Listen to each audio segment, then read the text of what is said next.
இளைஞர் யுவதிகளுடைய இந்த கூடுகை என்பது அரசியல் தளத்திலே ஒரு வீழ்ச்சி அல்லது இந்த அரசியல் நிலைப்பாடுகளை புரிந்து கொள்ள முடியாத நிலையில் அவர்கள் இருக்கிறார்களா என்கிற கேள்வியும் சமூக வலைத்தளங்களிலே உலவியிருந்தன.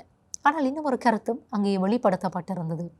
அது இளைஞர் யுவதிகளை எப்படியேனும் இவ்வாறான தமிழ் தேச நிலைப்பாடுகளோடு பயணப்பட வைக்கக்கூடிய அந்த நிலைக்கு அவர்களையும் இழுத்துச் செல்ல வேண்டிய பொறுப்பு என்பது இங்கே கொழுமைய மக்களுடைய அரசியல் தலைவர்களுடைய ஒரு நிலைப்பாடாக இருக்க வேண்டும். அதற்கான முயற்சிகளையும் அவர்கள் மேற்கொள்ள வேண்டும்.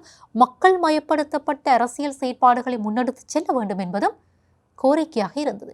இதே நேரத்தில் இன்னும் ஒரு கருத்தும் அங்கே முன்வைக்கப்பட்டிருந்தது. அதாவது தையிட்டியிலே இன்றைக்கு எழுந்திருக்கின்ற இந்த விகாரை என்பது கடந்த பல ஆண்டுகளாக தமிழ் தேசிய அரசியல் பரப்பிலே காணப்பட்ட மௌனம்தான் இதற்கான சாதகம் என்று சொல்லியும் சிலர் சமூக வலைத்தளங்களிலே கருத்துக்களை பகிர்ந்திருந்தார்கள். மிக முக்கியமாக கடந்த 7 ஆண்டுகளிலே 2015 மற்றும் 2019 ஆண்டு காலப்பகுதியிலே மைத்திரிபால ரணில் ஆட்சி என்பது நாட்டிலே நிலவியது. மைத்திரியினுடைய நல்லாட்சி என்கிற ஒரு போர்வையிலே தான் இங்கே அடிக்கல் நாட்டப்பட்டது. நல்லாட்சிக்கு ஆதரவு கொடுத்தவர்கள் உங்களுடைய தமிழ் தேசிய பரப்பிலே இருந்த தமிழ் அரசியல் தலைவர்கள்.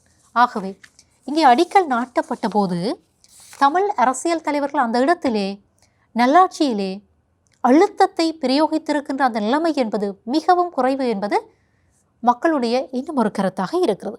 அதே போன்று 2019-2012 ஆண்டு கால பகுதியில் கோட்டபாய ராஜபக்ஷவினுடைய காலத்தில் இந்த கட்டுமானங்கள் துரிதப்படுத்தப்பட்டன.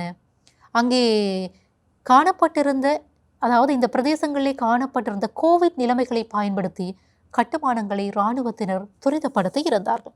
பின்னதாக 2022-2024 ஆண்டு காலப்பகுதியிலே ரணில் விக்ரமசிங்கவனுடைய காலப்பகுதி, அவரை நெறி என்று பொதுவாக தமிழ் மக்கள் அழைத்திருந்த போதும் அவரோடு இணைந்து அரசியல் செயற்பாடுகளை முன்னெடுத்த எங்களுடைய தமிழ் தலைவர்களும் இல்லாமல் இல்லை.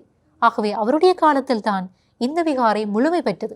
அப்படியானால் இந்த தரப்புகளோடு அழுத்தத்தை கொடுத்து பேச்சுவார்த்தைகளை நடாத்தாமல் விட்டது யாருடைய தவறு என்கிற கேள்வியும் எழுப்பப்படுகிறது.